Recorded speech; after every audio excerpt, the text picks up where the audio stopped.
All right, we are doing a live coaching session for a Lux player. TJ, you're gonna have to remind me in the chat because I kind of already forgot what rank you are. So off the top of my head, I don't remember what rank this is gonna be. But this is gonna be a Lux game, Gold 1. Okay, perfect. That's gonna be the rank. Lux support. The person that we're watching here has already informed me that they're not necessarily a Lux player. They picked it for the sake of having the Lux Kate combo. I think that is fine. One thing I will say, just off the jump here, again, this is a VOD review, so I'm going to be pausing pretty often and nitpicking as many things as possible. And I'll start here. I always tend to start here as a support. This is fine just because your ADC is AFK, but a standard 5-point will be top laner here, jungler here, mid lane here, support here, ADC here. So again, super nitpick just to start things off, but I like starting here. Other than that, runes, I don't know if we have access to senior runes here. I would be running, let's see, Comet, Mana Flow, Transcendence, Scorch, Biscuit Delivery, Cosmic Insight probably. I think some people are even going into Domination secondary, but I like Cosmic Insight, and Biscuit Delivery, 2 Adaptive Force, 1 Armor should be standard stuff. Ignite, I don't love Ignite on Lux. I've always kind of said this, and I believe that there's certain champions in the game, specifically mage supports, where Ignite does not synergize with your kit, because if you're playing Lux correctly, if you're positioning correctly as Lux, you're standing far back, you should never be in range to actually get Ignite off. It's actually a shorter range than your auto attack, so the closest you'll ever get when it comes to playing Lux is to proc your auto attacks to get your passive off. But even then, you have to walk even closer to get Ignite off. And I feel like that just, if you have Ignite on Lux, it's going to encourage you to misposition. So I don't love it. Okay, let's see. We got Comet, Mana Flow, Transcendent, Scorch, Cheap Shot, Ultimate Hunter, Double Adaptive Armor. So pretty much what I said. I do like the inspiration page a little bit more. But yeah, as I said, some people will go into Domination with Cheap Shot and Ultimate Hunter. I would say heal is probably best if you can communicate with your ADC and get them to take something else. So you can take heal on Lux. Ignite is not the end of the world, but just not necessarily something I prefer. As for the lane, this is a bit of a counter to Lux support. I really love Lux Caitlyn, but some people are getting a little bit more familiar with this bot lane combo.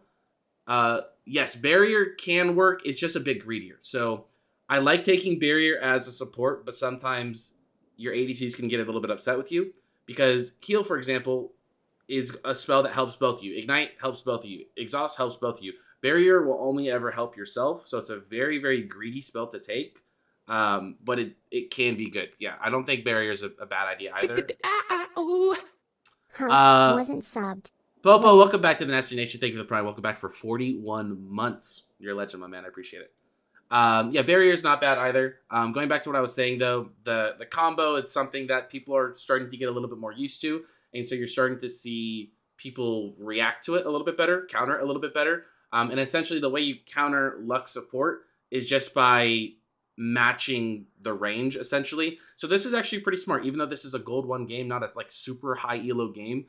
Double ranged into Caitlyn Lux is going to be good because they can match the shove, they can match the range, they can match the poke. So it shouldn't be as simple for you to pull off.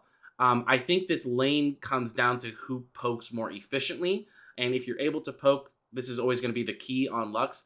You want to poke with E, trade auto attacks when you can, and then eventually look for that Q all in. But you don't always want to be like looking for Q off rip, especially super early. Even though you have this combo with the Lux Q into Caitlyn Trap, it's not going to be lethal right away. One thing I will say, I like this, sneaking up into the bush to maybe get an E off early on to get some poke. Anytime I am not leashing and the enemy team is, I like to get a couple autos off on the wave early just to make sure that we are pushing a little bit harder than they are, to make sure that we get level 2 before them. Because if you are able to go leashless and the enemy team does have to leash, there's no excuse for you to ever not hit level 2 first. But sometimes in a situation like this, like your ADC is actually doing an okay job of like hitting the wave to make sure you guys get that early push. Sometimes ADCs will come to lane after not leashing and just sit here. And so you don't actually get that early shove, even though you're there first. So I would like to throw a couple auto attacks on here just to make sure. But I also really like this poke. Double E. I think you even, I was going to say you could have walked up for an auto, but actually better not to, because if Ash has Hail of Blades, you're in a really bad spot, but even Comet. So this is good. I like this a lot. I would have thrown the two auto attacks onto the minions, but other than that, I will also say, again, I'm going to nitpick everything here. Didn't want to get ran down from Ashios. Exactly. Yeah, I think in another situation, like maybe if this is a melee support matchup, walk up, throw that auto, stuff like that. And then again, I'm going to continue to nitpick every little thing. We're only not even 2 minutes into this game, and I got another thing to nitpick with you. But your positioning here. Positioning is everything in the lane. You always want to be relevant. Even at level 1 with your E on cooldown, you are accomplishing more by standing up here than you are standing all the way back here. So I'm going to run this back real quick. I love the start. Would have thrown the 2 autos here. I like the E, but then stay relevant. Stay equal with your ADC. And the main reason for that is because you want to be in position to be relevant in any kind of fight. The example that I like to use is you want to try to be able to make a triangle with you, the enemy, and your ADC. And let me see if I can find an example of a triangle. Okay, so this is actually an okay example of a triangle from the other team. I think even Kai'Sa's walking too far back for some reason. But this is a good example of a triangle because if Kai'Sa goes, or excuse me, if your Caitlyn goes on Kai'Sa, Ashe is relevant, right? If Kai'Sa wants to go on your Caitlyn, Ashe is relevant. This is a triangle. You're equal to your lane partner, and you're making that triangle so you're always relevant against the enemy partner, or the enemy laner. There's no triangle to be made between you and Caitlyn. And again, even though you're level 1, your E is on cooldown, and you're not really looking to accomplish anything, you always want to stay relevant. So I think middle bush is fine. Even just standing behind your minions, like right here next to your Caitlyn is fine to be able to stay away from the Ashe arrow. But you always want to keep that triangle there. Because right now, you don't accomplish anything. Caitlyn right now, maybe looking to apply some pressure if she's got like headshot up or something. But she wants to be able to hit that headshot and still have backup from her support. And this is super, super early into the game. And I understand their E's on cooldown and there's not a whole lot to do. But this is just setting a pattern to make sure that you're always doing this at all times in the game. Creating that triangle so you're always relevant in any kind of fight. So through the E, but then play a little bit too far back. Even here, like they are so scared of you guys. You always want to be able to threaten something. And you always have to think about, well, a couple things. One, if you're playing all the way back here, the second you walk up, if I'm them, I already know your E's back up, right? I already know that you're looking to play aggressive. So you never want to let the enemy team know when you're trying to play passive, when you're trying to play aggressive. If you show these patterns of, okay, I'm going to sit really far back, and then, oh, my E's back up off cooldown. I'll go back up. Oh, I'm going to sit really far back. Oh, we're getting a gank. Now I'm going to move up. You never want to have a pattern like that they can pick up on. So by staying in the same position, kind of walking back and forth right here, just little movements, always staying relevant, and they never know what's going to happen. The other thing, again, going back to the very first E that you used and then you backed off, yes, your E's on cooldown. They know your E is on cooldown. But these are not professional players. They do not know the exact second that your E is back up. So again, staying relevant. Your E might not be back up for 3 seconds, but they don't know that. They might be thinking, okay, that E's coming out any second now. So just always trying to stay relevant. That's the main thing here. Also, again, this lane is actually not pushing super hard towards the enemy team right now. We are always looking to accomplish level 2. And again, when you go leashless and the enemy team has to leash, there's no excuse for you to ever not hit level 2. One thing that Low Pally told me a long time ago when he did a coaching session for me, and I don't take this like too much to heart, because I don't think it's completely accurate, but he said, if you're not doing anything in the lane, push the wave. If like, there's never a time where you should just be like sitting still, not doing anything. You should at least be like auto attacking the wave. And I don't necessarily believe in that 100%, but I do believe that you should try to stay relevant, especially when it comes to like level 2, level 3 power spike. So no, not a perma push. Like I said, I don't take what he said to heart too much, but just making sure that you're keeping an eye on the state of the wave. Like right now, we're always looking for that level 2 power spike. And they're not even doing a very good job of staying relevant in this lane. Like they're playing super far back. They should be on this wave. I don't know why Kai'Sa's positioned all the way back here, but you should be relevant auto attacking this wave to make sure that we're hitting level 2. So yeah, the wave is completely even right now, even though you guys went leashless. They're super far back, so you guys get a little bit of prio. As soon as this next wave comes, we're looking to hit these 3 melee minions, and then we are looking to hit level 2. The other thing, again, if we're playing too far back, they're going to recognize you hitting level 2 and they're going to back up. Whereas if you're staying further up in the lane, when you hit level 2, you'll already be in a good position. So let's see. I will also say that's good poke, but just keep an eye out for, like, if you know you're going to hit level 2 before the enemy team and you want to look for that all in, you want to have all your abilities up for that, right? And then again here, we're going to hit level 2. This is a pretty good job. We still secured the level 2 just because of how scared they're playing, and I think this is a good job, you and your ADC, both as you're hitting level 2, walking up. So good job there. We can zone them off a little bit. This is all looking very good. We'll speed it up a little bit just to see if anything happens. I will also say that not necessarily a perma push is what I would recommend, but push is very, very good as Lux Caitlyn because you can shove them under the tower as long as you have jungle protection or you know where the enemy mid laner is, or you have some wards down. Shove them into their tower. You can permanently poke them. You can put traps down, and it's really good for sieging and getting early plates. And then I will also just go back here real quick.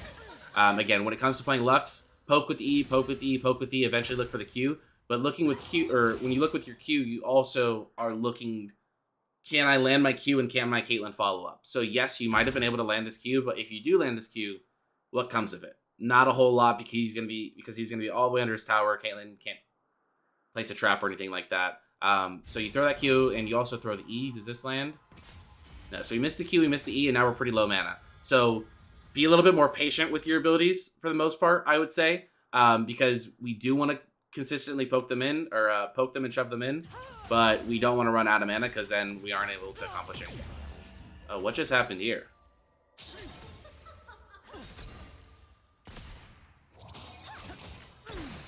E is to zone Kai'Sa away from the tower. I guess I hear what you're saying, yeah, because she can't walk back. Okay. I like the idea, but then I think you guys just take a little bit too much trading. Okay, we probably, let me go ahead and switch this over to your guys' POV. We don't know where J4 is. We do have a ward in Tri-Bush. Taking a bit of poke. I would look to maybe reset pretty soon here. It's going to mainly be up to your ADC. I don't know how ADCs think, to be honest. So I don't know what it is that they're looking to accomplish when they recall, like what they're looking to buy. But like right now for you, you can get like a boots and a control ward pretty soon here. But you are completely out of mana. So yeah, I think our recall is a really good idea here. The main reason you are doing this is because this lane is a very oppressive lane, and this is a lane where, like, if you pick this lane, you need to win lane for the most part, right? Going even in a winning matchup is pretty much losing. So you can't actually win your lane by continuing to lane at this state when you're So yes, this is a good recall. I'm hoping your ADC follows in your path. They don't. It's a bit awkward, so you stick around. I feel for you there. I think that was a good idea to recall there. But this is okay because they don't really have a whole lot of kill threats, so you're going to help shove in this wave and then hopefully recall after that. You also have knowledge that J4 was just top. Okay, so we're recalling. Even here, by the way, you're making sure that this gets walked in. I really, really like that you told her to recall here. Yeah, I mean, sometimes that's all you can do. League of Legends is a very difficult game because there's 5 people on your team, but you only get to pilot one of them. It's very tough. Yeah, so you did walk this in to make it crash, which I love the idea. I do just want to say, though, like, I'm personally starting to do this less earlier in the game. Like, these are, they're level 3. Even if they freeze it, we can break it super easy, right? Once people start getting some components of an item, or, like, once they have a full item and it's frozen, then you have to, like, walk up to try to fix it, but they actually have some damage so they can, like, trade back. It's pretty tough. So I like the idea of making sure a wave is walked in to make sure they don't freeze it on you, like, later in the game. But at this stage, I think it's okay to just let them. Like, I've been doing this a lot more frequently. If people, like, are going to threaten to freeze a wave, just, like, go ahead. Like, do it. We'll break it really quick. Yeah, if you're just tuning in, we are watching. This is a viewer who paid for a coaching session. So this is my boy TJ. He's playing some Lux support. Gold 1 game. We're doing a little VOD review for him here. Let's see. What did you have on you as far as gold? This is so at this state 460. You have two options, right? You can buy boots and a control ward, and you can have a little bit more roaming power. Or you can just grab like Ruby Crystal and a control ward, or you can go for an amplifying tomb. I think all of them are fine. They all accomplish different things. Boots is going to make you a little bit more likely to roam. At this current state, I think, man, would I have gone boots and a control ward here? Maybe just because this actually looks pretty gankable, so I might have looked to roam here. I also really want that control ward. Amplifying tomb is nice because you guys are looking to win lane, so the extra damage is going to help. Ruby Crystal doesn't really accomplish a whole lot. I think all of these are okay options. Just given the state of this, I would have probably fell for the bait and looked to get ward or boots and ran straight here. So you're literally thinking of all those things in a moment's notice. With me, I just go for raw damage. Again, I don't think there's anything wrong with any of those options. The Ruby Crystal plus a control ward is the only option I probably like the least, and that's just because I don't really need health in this lane, right? You're choosing between boots so you can get the mid quicker and get some vision in the river, or you're choosing between damage. I don't think either of those options are bad. You go for the amplifying tomb here, I believe, which just means you're sacrificing a little bit of vision and the ability to roam mid for more damage. Again, nothing wrong here with that. I would just say make sure that you are warding properly when you come back to lane. And that's just because if you don't have the Ruby Crystal for extra health and if you don't have boots for extra movement speed, then you're more likely to die to ganks. Here, I don't know how to check in the spectator if you have wards on you or not. If you have no wards on you, I don't even think you have to do this, but I think just dropping one in Pixel is really good here and then leaving. I don't think you necessarily need to stick around. When you... So, by the way... Oh... Look at you. What do I know? Oh, man. Wait. Okay, wait. Was I not paying attention? Did we know that Cassiopeia was in this bush? I actually was not paying attention. I didn't see that she was in this bush. But if you know she's in this bush. Okay, you knew she was in this bush? Okay, good call. So, let me finish my thought. Okay, so you actually do see her walk down? Okay, nice call, actually. I was not paying attention to that. So let's go back to what I was saying. Hypothetically, let's say that we didn't see that Cassiopeia walk down into this bush. Let's say we actually saw her walk this direction, so we don't know if she's like waiting for the next wave or if she's recalling. In a situation like that, just immediately like drop a ward in Pixel Brush and walk bot. You taught me this kind of roam actually in one of your earlier videos. Yes, so if you guys are a newer viewer, this is something I recommend every support player does. Coming out of base, anytime you recall or you just died or anything like that in the lane phase. This is very common. You'll see this pretty much in every single high elo game. Supports run to river. And this opens the doors to a lot of different opportunities. You can meet up with your jungler. You can do dragging. You can get river vision. You can go mid, stuff like that. But the thing is it gives you opportunities to do something, but sometimes an opportunity doesn't always present itself. So again, let's say we saw Cassiopeia walk this way and we don't know where she's at. No opportunity presented itself. No point wasting time here. We would probably just drop a ward and then go back bot. Again, you did see that she came this way. So this is actually a really good job. I would just make sure you're actually pinging this more. Like, someone's here, someone's here, someone's here. You know, making it very aware that you knew that she was here because you want your Victor to follow up. So this is good. Good Q. I would have thrown the E immediately. And again, just nitpicking here. Q, E, that way they're stuck in that slow for as long as possible, and then he did a good job of mixing in the auto attacks in between. So really good stuff there. We have eyes on J4 here, and that was kind of one of the reasons I was saying, like, make sure like you're pinging like someone's here, someone's here, someone's here, because you want your Victor to follow up, and you probably could have got this kill by yourself, even if Victor didn't show up. But if J4 responds, or if he's like here instead, you might die. Do you Q auto E? Auto for max damage though, so you throw both, but then you mix in the auto attacks, right? Because you don't have to activate E right away. So like Q, E, auto, activate the second part of the E, auto. Because you want that E there as long as possible, because you want them stuck in the slow as long as possible. That's what I mean. So you get the same damage output, it's just you want that slow.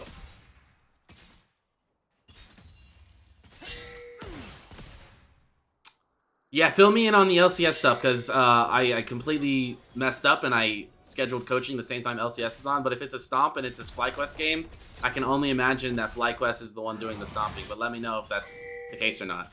Let's see. So you got the assist there. Yeah, sorry. Just to clarify, missing LCS at the moment, so that's what I was talking about. You did get the assist there, so you did get a ton of gold. You meet back up with your ADC. Loving what I'm seeing here. Currently, you're up like 200 gold on the support. Your ADC's up like 400 gold on the ADC. Things are going great. Again, I really like this, by the way. This is something I'm trying to get better at. And you do a good job here of pinging your ADC when you are going to ward. I would actually be even more obnoxious with this. Like, signal to be careful, and then I'm on my way, I'm on my way, I'm on my way.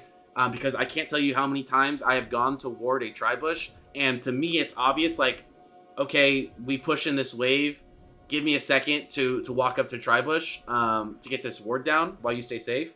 And Caitlyn does a good job here of backing up, but some ADCs will continue to sit here and try to hit this tower while you're warding, and then they just die. So this is a great ward. Again, I would also say, just a general piece of advice, sometimes this tri-bush ward can be tough to get a ward down in because the enemy bot lane will like run over and contest.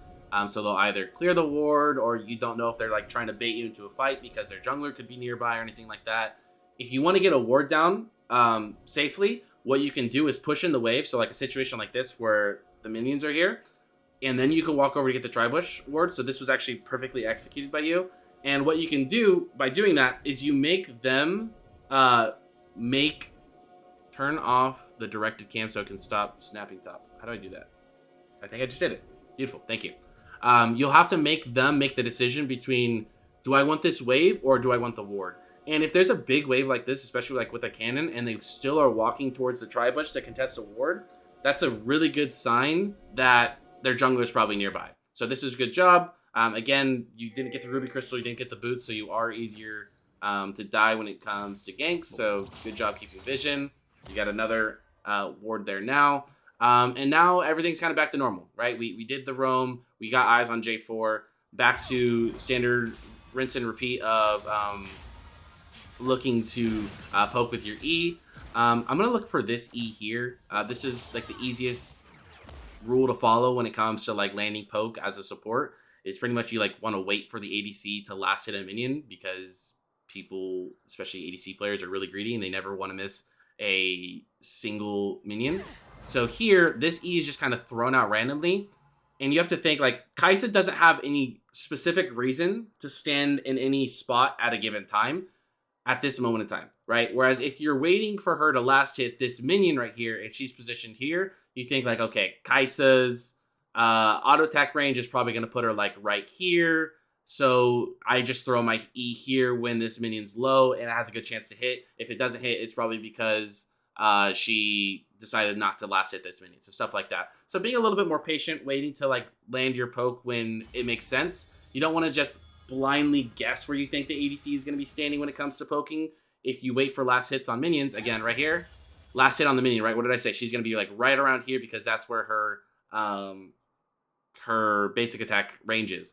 So you could have gone for the E there, then she's slowed, and then it makes it easier for you to land your Q, right? So a little bit of a adjustment there. I will also say I've noticed a lot of players when they have multiple abilities that poke, if you miss one ability, sometimes people will like follow it up like, okay, well, I gotta throw the other one now, right? I don't think there's any reason to throw your Q here. Again, because you want to poke with your E and throw out your Q then to look for an all-in. But like you missed your E, so you're like, oh, well, let me see if I can hit the Q now. But now you missed both abilities. You lost a lot of mana. You didn't accomplish anything, right? So just be a little bit more patient. Wait for the right opportunities to try to pull that trigger. And then again, you stand a little far back there, so just make sure you're like standing even with your ADC.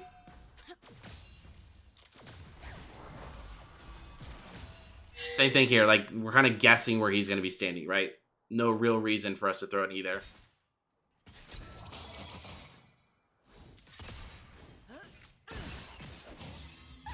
I also like this, by the way. Wait, oh.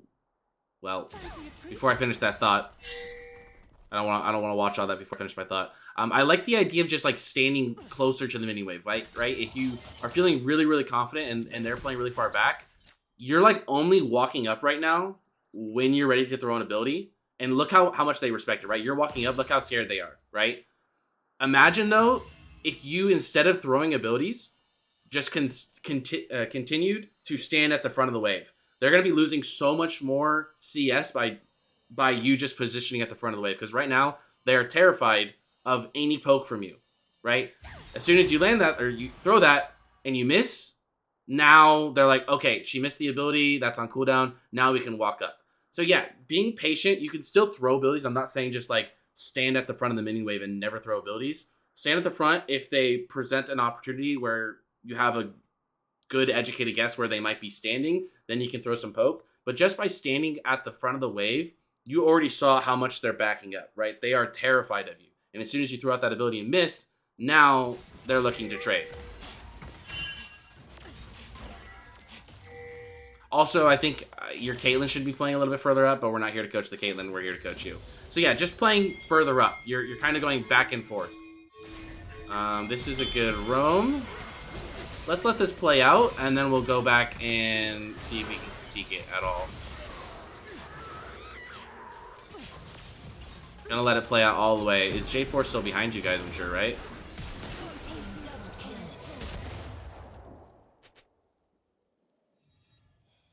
Okay, so what could we have done differently here? So we are rotating, we're rotating. Did you flash W? I mean, it kind of worked, right? I don't know if that's a play I would have necessarily made myself, but just in general, I guess it worked. Like, there's gonna be times where I'm coaching where like somebody does something that I like maybe disagree with, and I like have no choice but to say like, oh well, it worked, you know. So this is not a play that I would necessarily make. I just don't know if your flash is worth it here. Like, he's already looking like a lost cause. Again, let me back it up a little bit more here.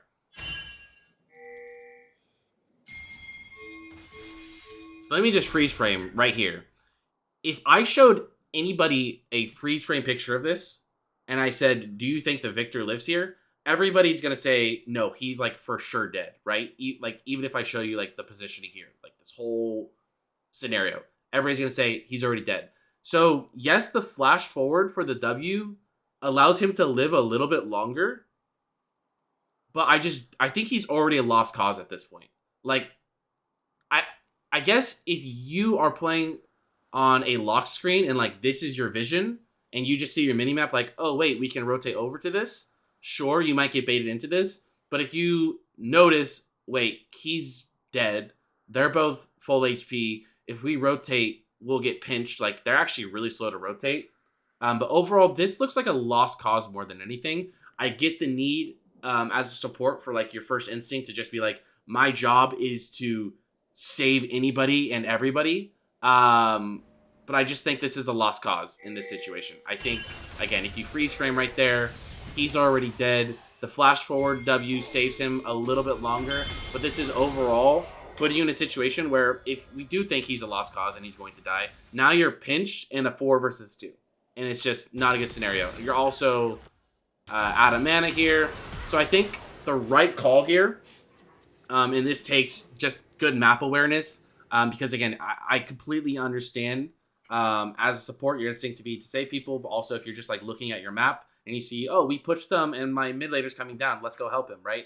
But if you look over, it doesn't take a whole lot to just really quickly look at that scenario and realize that he's probably dead and he's already a lost cause. So I think the correct play here is not the flash forward W. It's actually probably just to let him die. And I know that probably sounds weird to say. And honestly, I might have made the same mistake myself if I was not paying enough attention and I just looked at my minimap.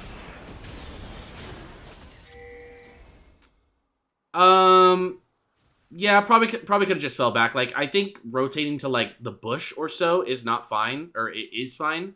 especially because you kind of had them pushed in already. They were like over here, and they weren't really rotating very fast. So you could have just like gone here, tried to help, maybe thrown out the W for max range. It didn't reach him, or it got to him, but he still died. Okay, let's fall back.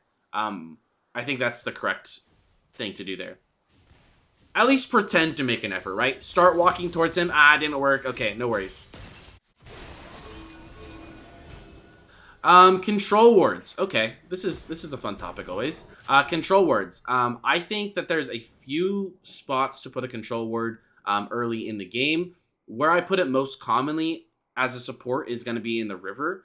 I strongly believe that these two bushes are under the support's control, and this bush, as far as control words go, should probably be the ADC. And that's because if the ADC is buying control words, and hopefully they are, this makes the most sense for them to place here, because ADCs aren't roaming, supports are. So you're going to be here more likely than the ADC is going to be there, and it just makes sense.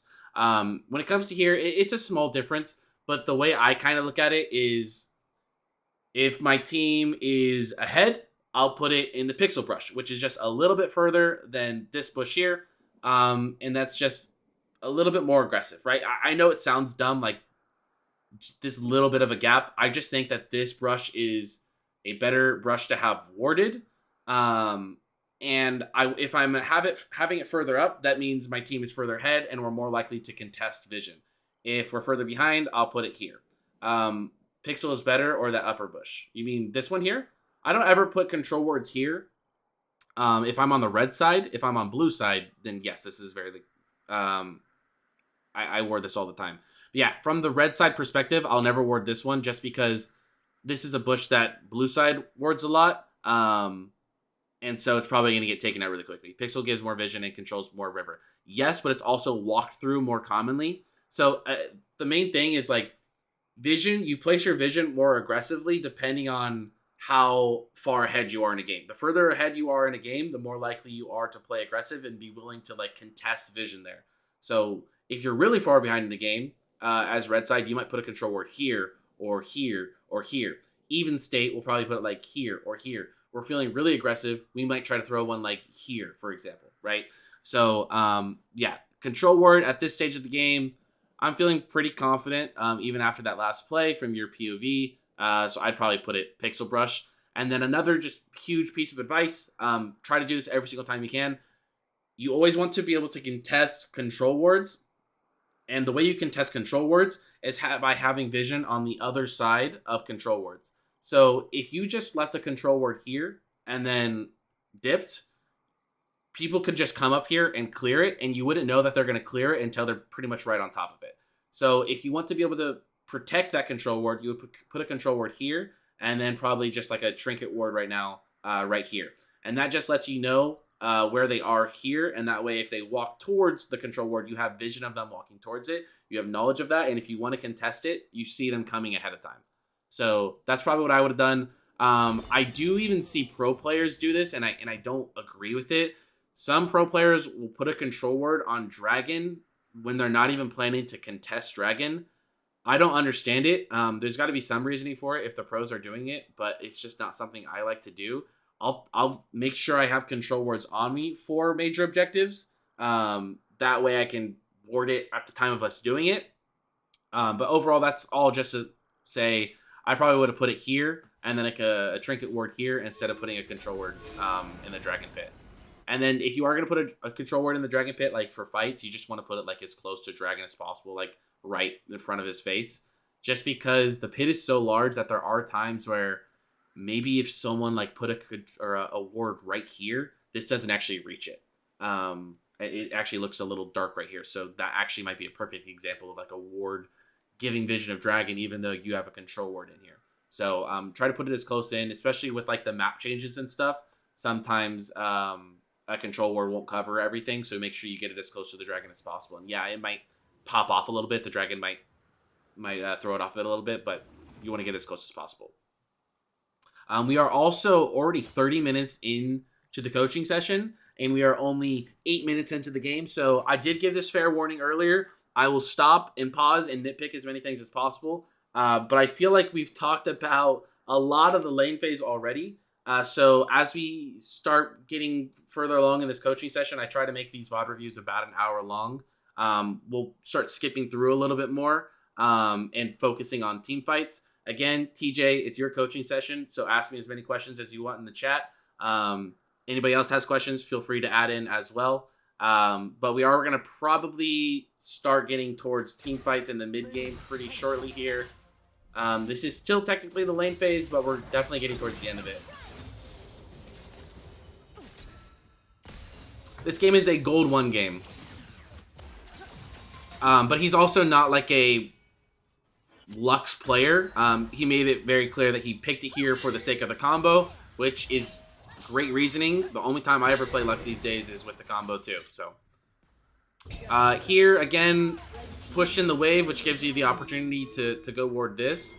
I probably would have, yeah, see, is there a control ward here? There is. So this is another great example of what I was talking about earlier. When you push in this wave, you guys are running back here and you're doing a whole lot of nothing. Whereas if you had pushed in this wave and rotated here, you are, again, you're making them make the decision between the wave or the vision. If they choose the vision over the wave, that means their jungler is probably nearby. But if you had done that before, you would have cleared the control ward, and then your Udyr could have potentially ganked. But since you guys didn't push and get vision, then Udyr's like waste some time here clearing the vision himself. So just make sure you're always trying to be proactive in the game. So after pushing this in, I actually, come to think of it, I don't know why you guys even backed off. Like, you guys are Caitlyn Lux. You guys have really good poke. You have really good siege. You could have just continued to hit this tower if you are going to back up. I think the only reason it makes sense to back up is to get vision in the tri-bush. So just trying to be a little bit more proactive there. Main issue with League as a whole is that I can easily find an opening in early game and start a snowball, but then I can't maintain it. That's mostly what I'm seeking today. Okay, I think we'll be able to answer that, like help solve your problem once we get to mid to late game. It's going to have to do a lot with objective control, which is really, really hard to do in low elo because people only care about kills, which actually, this is actually a pretty surprising game because it's 9 minutes in and only 4 kills in. So this is pretty low kills for a gold 1 game. But yeah, more times than not, in solo queue and lower ranks, people don't care about objectives. They just care about kills. So it can be really, really hard to snowball a game if your team is just mindlessly chasing after kills. But there's also team fighting and just making sure that you're setting up vision for team fighting and stuff like that. That's one thing you could really do to help your team as a support, is controlling vision around areas where you guys are going to fight, because team fights often are won by whoever gets first move, right? If you have vision of the other team and they don't have vision of you and you're able to engage from Fog of War, you're going to win that more times than not, even if you're behind. So that's something we can also keep an eye on. Again, this here, though, I think just being proactive, either staying on tower and hitting this, or getting vision here could have helped that Udyr gank. Low elo junglers are allergic to drags. That is very true. I think playing League is more of maintaining the tempo even if you are behind. That's a very good point. Tempo is a word I really like using, and I feel like not a lot of people really pay attention to it enough. So I'll give an example of tempo, especially like a lane like this. I don't think you guys have necessarily had tempo issues too often. But one mistake that I'll see a lot of people doing is they greed for plates, right? They'll like overstay for plates, or they'll overstay for an extra mini wave or something like that.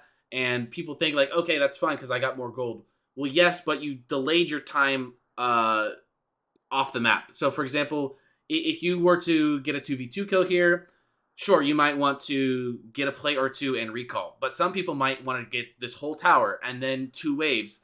And what you're doing is, yes, you're getting a lot more gold, but then the enemy bot lane is going to be back on the map at the same time you're off the map, and then you lose tempo because now instead of you continue to push your lead and being on the map at the same time as them, pushing waves, potentially getting kills, controlling vision, stuff like that, if you were to do all this, they'd be back on the map, they'd be pushing the wave, they would potentially get some plates in return, and you're losing tempo. So tempo is really, really important.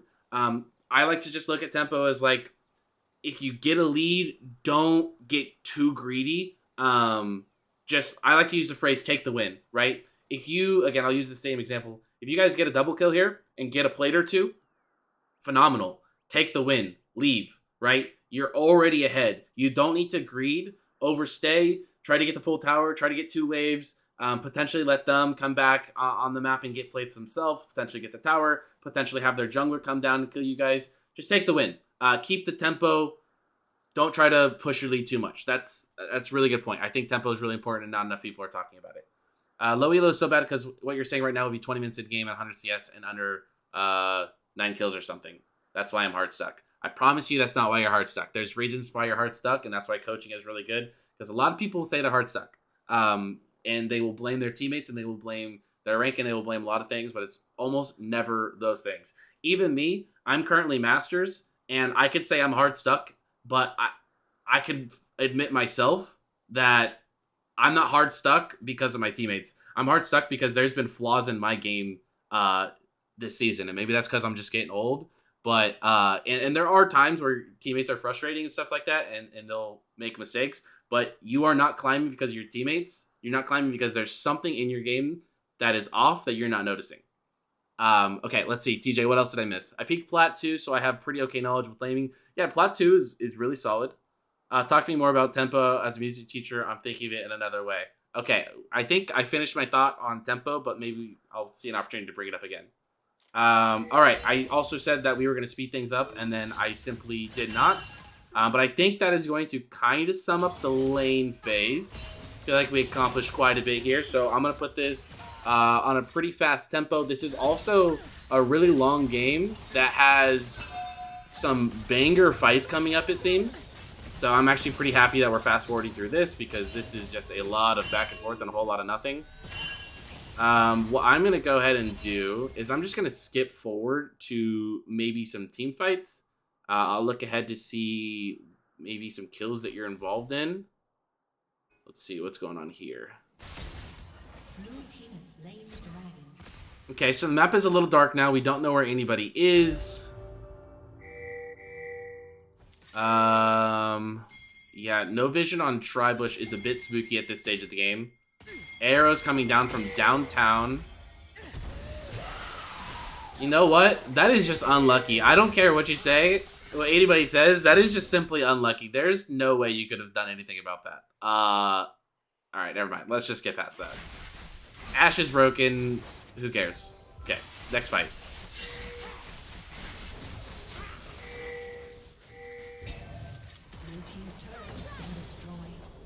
He helped me out a lot when I was a bronze player, back when you were coaching me in esports and pushing me to try new champs and try different roles. Yeah, I mean, that's the biggest thing, I think, when it comes to people like wanting to climb.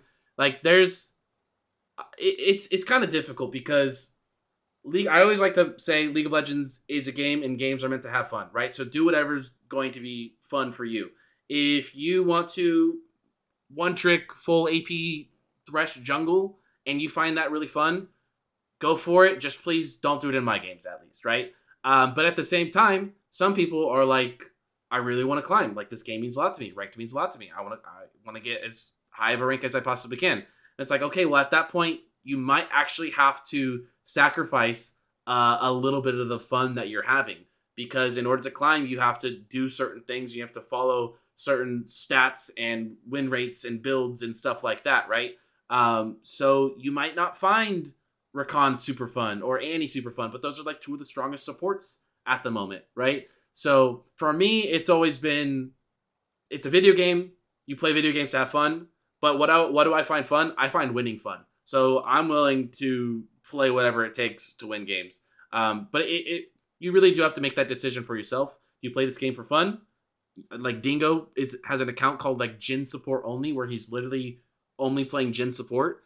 Go for it, my man. That sounds like a lot of fun. You might not climb as much, but you just have to make that decision for yourself. Do you want to climb? Do you want to have fun? Do you want to do both? Make that decision yourself, and then there's a lot of things you can do to help yourself accomplish that goal. This I will actually blame me for, getting back to coaching here, and again, trying to speed through things as we get to some team fights and stuff like that. You are a support. So as a support, there's not really any reason for you to be in a lane by yourself taking waves.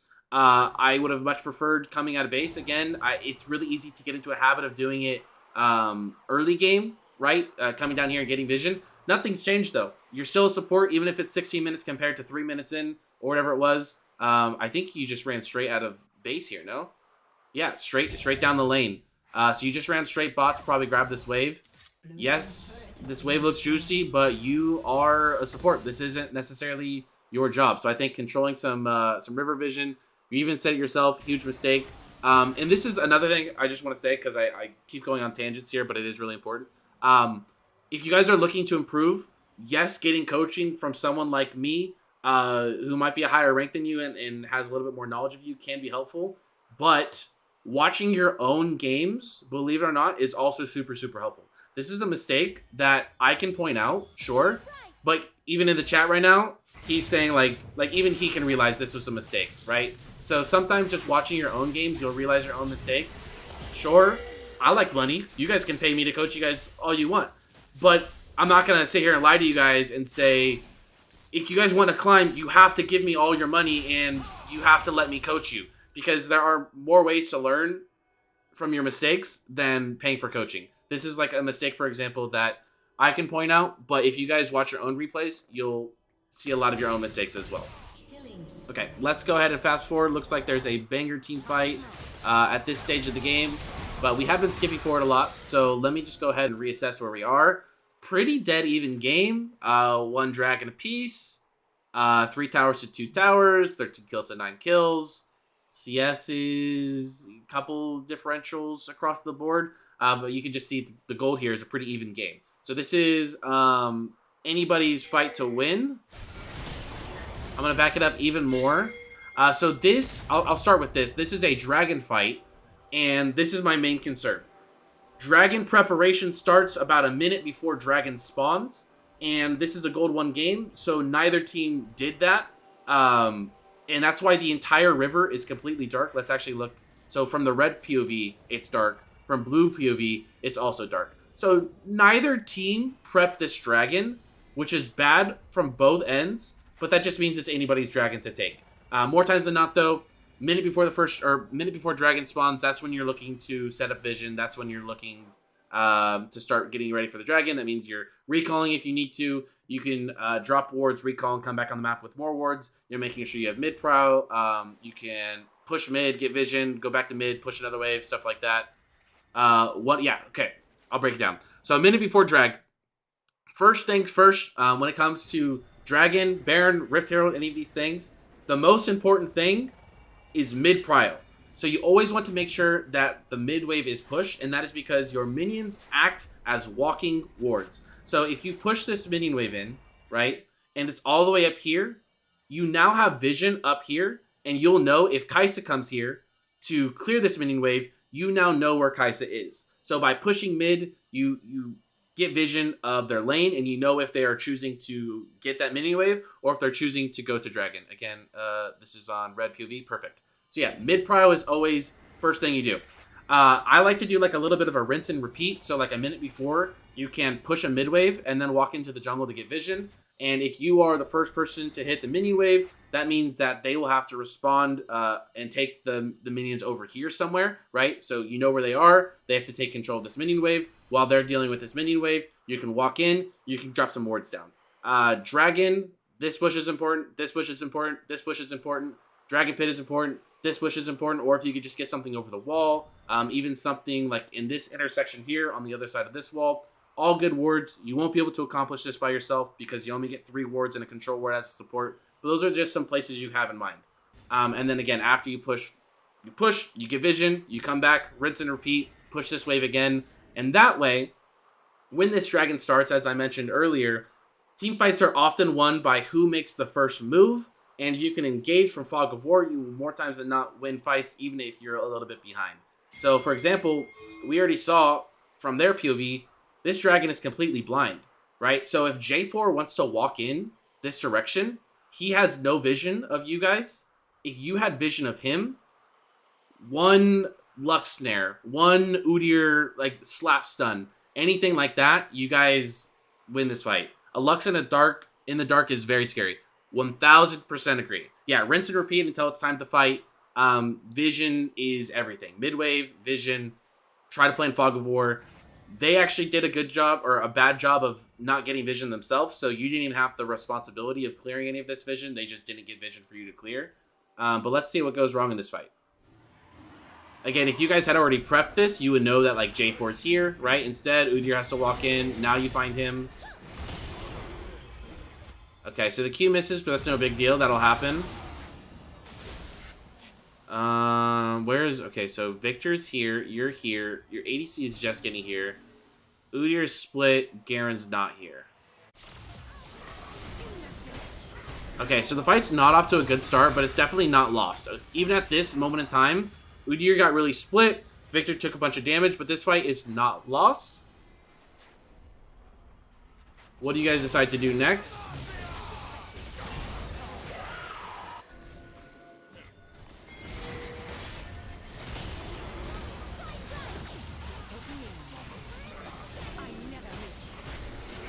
So there are going to be some mistakes that other people make as well, and I'll point them out, but we're not going to talk about them too long because that's not on you. Okay, so Victor is a little too overextended. You guys had an idea that they were here. You also don't have vision. So Victor's probably going to die here, right?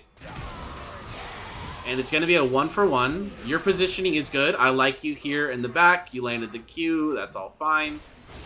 Now what happens next? It's a 4 versus 4. You guys have no mid laner. They have no jungler. This might just be a lost fight. I think at this point, yeah, looking at your jungler, like Garen split, this is just lost. One thing I really like, or one thing that I learned recently from watching some like 100 Thieves videos, they do like these videos where they like show the voice comms of the players in their games. Instead of like trying to like talk out whether or not a fight is winning or losing, they literally just say like it's losing, it's losing, it's losing, or like it's winning, it's winning, it's winning, right? So like in a situation like this is a situation where like 100 Thieves would just be like it's losing, it's losing, it's losing. Like we're down a mid laner, we traded it for the jungler, but we're like split off now, or Udyr's half HP, not worth contesting. Just like your way, yeah, danger pings would be your way of saying it's losing, it's losing, it's losing. So let's see if you guys just give it. Udyr is kind of turning around. You guys are looking. That's actually a really good combo, though. Maybe it's not as losing. Really good combo, and Caitlyn landed the trap, too. So this is actually a losing fight to me, but then I think Cassiopeia gets a little too overextended.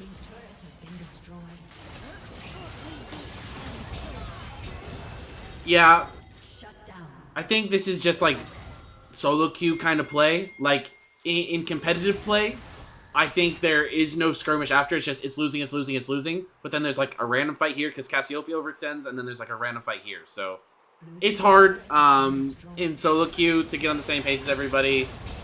You kind of got baited into your Caitlyn. I probably would have done the same thing. Overall, I think the thing we can learn from that is just controlling the objectives, mid-prio, and getting vision. Again, we are already getting close to the hour mark, and we still have a lot of fights to watch, so we'll go through a couple of the big fights to see what else you could have done differently. Main thing we're just looking at this point is just positioning, maybe target selection, stuff like that. This fight starts with really bad engage. Good poke, though. That's all good. Great combo. Let's see. One thing I really like that you're doing, a lot of support players, after they use their combo, they'll like play really far back and wait for their combo to be up, but you're staying relevant in the fight, and that will allow you to re-enter the fight immediately once your abilities are up, and you're also not afraid to auto-attack, so this is really good. This is looking like a pretty hard-winning fight. This is an ace for you guys, maybe, unless Cassiopeia lives.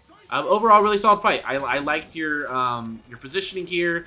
Good combo. You didn't get too close. You stayed relevant in the fight. All good things there. Again, I always do this to myself. I say that I'm going to go an hour long, and then it's longer than an hour. And we do have another person that I'm supposed to coach in a few minutes, and I don't want to cut into his time, so we're going to try to speed run through a last few team fights. You did give me a little tip. That is true. Okay, so this here, this guy's probably a lost cause. You're backing out, hopefully. You don't back out, you ult for the kill. Okay, nice. You live though.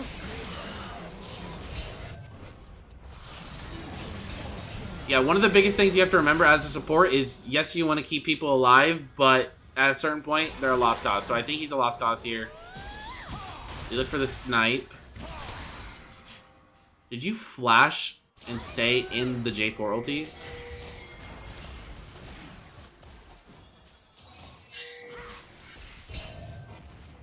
Also, this is another thing. You guys had Baron. Okay, so when you have Baron and a dragon is up, I prefer to push and then get dragon on the way out, because Baron is best for pushing, not for taking dragons, right? So use Baron for what it's best at, and then on the way out, you can grab dragon. And you guys also just simply don't have mid-prio. There's no reason to not have mid-prio. Just like shove this in, and then maybe even shove this in, and that will make them make the decision of, do we want to grab these waves or do we want to go to dragon? And then they have to make that decision if you guys were to do dragon. The other thing is, if you guys have waves pushed, if you win this dragon fight, it's easier to just siege and get things accomplished. Like if you guys had pushed this wave and you guys like win a dragon fight right here, for example, and the wave is already here, then you can just run straight here, and then you can take this tower, you can take the inhib, potentially end the game or something like that, right? But if the wave is here and you win this fight, you can't go take the inhib. First things first, you got to run here and push this in. So waves are really important because it'll give you vision. It'll make them make the decision, but it also allows you to capitalize more on a one fight because you can catch up with your wave, and if it's already pushed, then you can get more accomplished. But yes, did you flash in place here? You did, so you didn't flash out. That's okay. Happens to the best of us. Good stopwatch. I'm actually kind of surprised you live there. That is the worst Victor play I've seen in a long time. Positioning is okay here. Trying to stay relevant.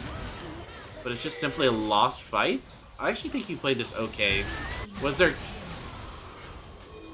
Okay, you know what? I was going to go back and figure out what went wrong with your teammates. But again, we're not here to coach your teammates. Blue team double kill. I would say the biggest thing is, like, there's definitely been some clear leads in this game. The game just goes on way too long. We're 33 minutes in, and there's still a lot more game to watch.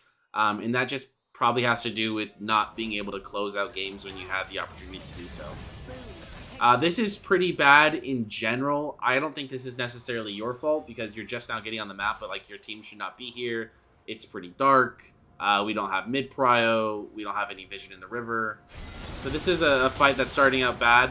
And you can maybe try to salvage it, but I can't see it going super well.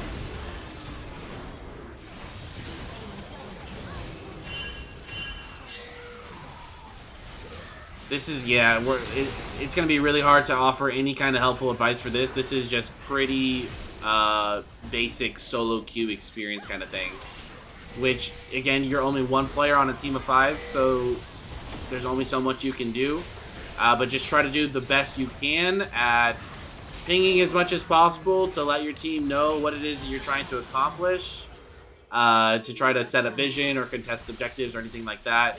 Even, like, typing, like, I think I do a pretty good job of, like, if there's a objective coming up, but I know, like, I have a really big item spike coming up, I will, like, spam ping my item, like, do not fight, do not fight, do not fight. I'm backing for my item. I'm letting you all know I am recalling, I am not on the map. And that way, because some people will like tunnel vision, right? So I can totally see a world where like this fight happens and Garen dies here while you're like here after you just bought like death cap. And he like starts spam pinging your Lux like, oh, I guess Lux is AFK. It's like, no, man, I bought my item. Like if you communicate with that with your team, hopefully they don't make that mistake, but then if they do make that mistake, they can't blame you because it's like, you know what's going on in your game, and if you need to recall, just make sure you're letting your team know. This game's looking pretty doomed, though, at this point. It is also late game, though, so anything could happen, but I already know the end result. Let's go ahead and maybe watch, like, the last fight of this game, because we are a little bit over our hour limits, but I do think we covered quite a bit. I think I got a lot, my friend. This was very good. Thank you for that. No problem, my man. And then, again, I always recommend a VOD review for a first-time coaching session, but if you want to do a live coaching session, we can definitely schedule that. Okay, let's go back a little bit further. I do just want to watch this last fight. Jeez, this is a long fight. Okay, so again, you're a little bit behind the team, just maybe making sure your team knows that you're behind. could be helpful. So an arrow's coming in, which probably starts this off. Cassiopeia damage to follow up, probably. Oh, yeah, so this fight is just lost. Garen's here. Kalen's one shot. This fight is already over, so I don't know if there's anything for me to really nitpick here. Yeah, there's nothing you can do as a Lux support in this economy. So, for the most part, I think our main focus was on early game, and then this is just a classic solo queue game where I was saying earlier, like, oh, only 4 kills 9 minutes in, and then it ends up with like 190 kills in 45 minutes or something like that. So there's a lot of things that are out of your control, but just focus on the things that are in your control, and at the end of the day, that's all you can really do.